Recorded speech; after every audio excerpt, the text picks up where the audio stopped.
Most missing persons cases begin with deviation, a wrong turn, a missed check-in, a delay that forces attention. The disappearance of the Yuba County Five does not begin that way. It begins with completion, a basketball game attended, a purchase made at a convenience store, a car pointed toward home. Nothing breaks routine until the moment the road stops making sense, and by then, the system has no language for what it is seeing.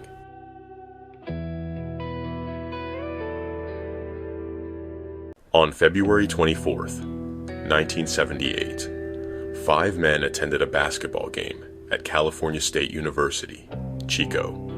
They were not strangers. They were not reckless.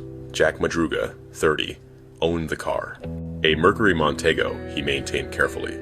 Bill Sterling, 29, was known for reliability and routine. Jackie Huett, 24, depended on structure and familiarity. Ted Weiher, 32, followed patterns closely. Gary Mathias, 25, had a history of mental illness, but was reportedly stable and medicated according to family statements later cited in reporting by the Associated Press and local California outlets. They had met through a vocational program for adults with developmental disabilities. Families described them as inseparable. After the game, they stopped at a convenience store. Surveillance and witness accounts later confirmed the purchase of snacks and drinks. This was the last verified sighting.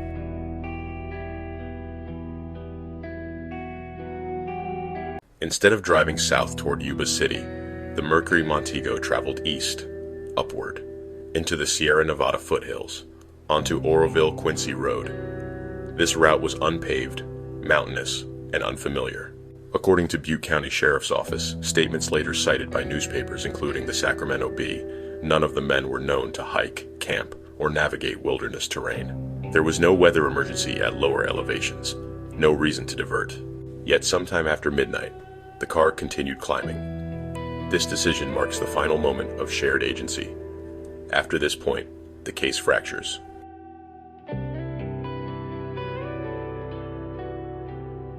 On February 28th, a Forest Service ranger spotted the Mercury Montego abandoned near Rogers Cow Camp in the Plumas National Forest. The car was not crashed. It was not stuck. The fuel tank was nearly full. Law enforcement later confirmed the vehicle could have been freed with moderate effort. It showed no mechanical failure. The keys were missing. The doors were closed. According to reports summarized by the Associated Press and later revisited by NBC News, investigators could not determine why the car was abandoned. This was not a breakdown. It was a choice.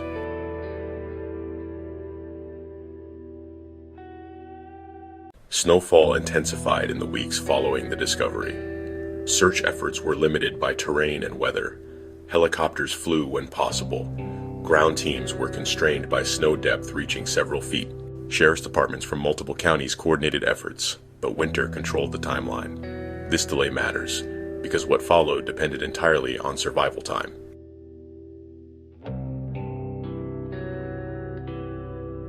On June 4th, 1978, motorcyclists riding forest trails detected the smell of decomposition. They located the remains of Jack Madruga and Bill Sterling, approximately 11 miles from the abandoned vehicle. Animals had disturbed the scene. Days later, Jackie Huett's remains were found nearby. According to coroner reports cited in local California press, exposure and scavenging obscured timelines. No definitive cause of death could be established beyond environmental factors. The men had not stayed together. Whatever happened after the car was abandoned did not follow a shared plan.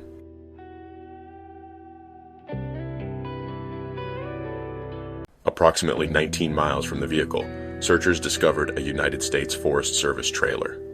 Inside, they found Ted Weiher. He was emaciated. He had lost an estimated 80 pounds. His beard growth suggested survival for up to 13 weeks. According to coroner statements reported by the Sacramento Bee and later summarized by national outlets, Ted died from exposure and starvation. Inside the trailer were resources, canned food sufficient for months, a propane tank capable of heating the space, matches, blankets. Most supplies were untouched. This is the moment the case becomes irreconcilable.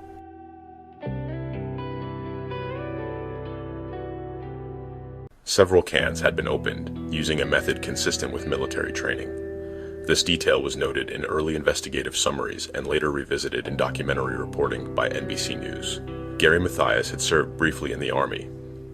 Ted's body was wrapped in sheets. His shoes were missing. Investigators believe they may have been taken by someone else. Gary was not present. No fingerprints, no confirmed departure trail, no remains. Gary Mathias vanished completely.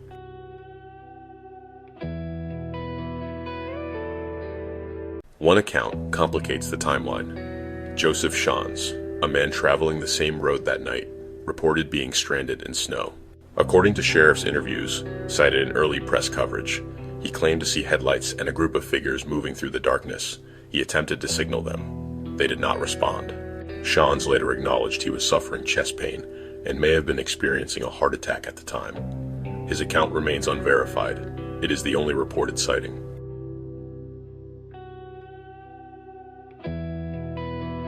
Investigators have never settled on a single explanation. Accidental misdirection fails to explain the distance traveled on foot. Panic fails to explain the abandonment of shelter and food. Foul play lacks evidence. Mental illness alone does not account for group compliance. Each theory answers one question and creates three more. This is not a puzzle with missing pieces.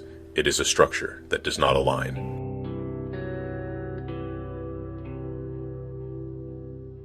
Four bodies were recovered. One man remains missing. Gary Mathias has never been found. No clothing, no remains, no verified sightings. The official case remains open. Families were left with fragments. A car, a trailer, a mountain road. No final decision point.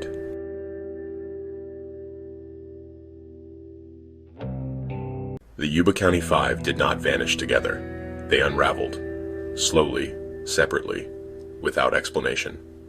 This case endures because it violates expectation. People do not starve beside food.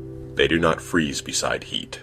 They do not leave safety without reason. But systems are built on patterns, and when behavior breaks pattern without violence, the system hesitates. The mountain does not provide answers. It only keeps what it is given.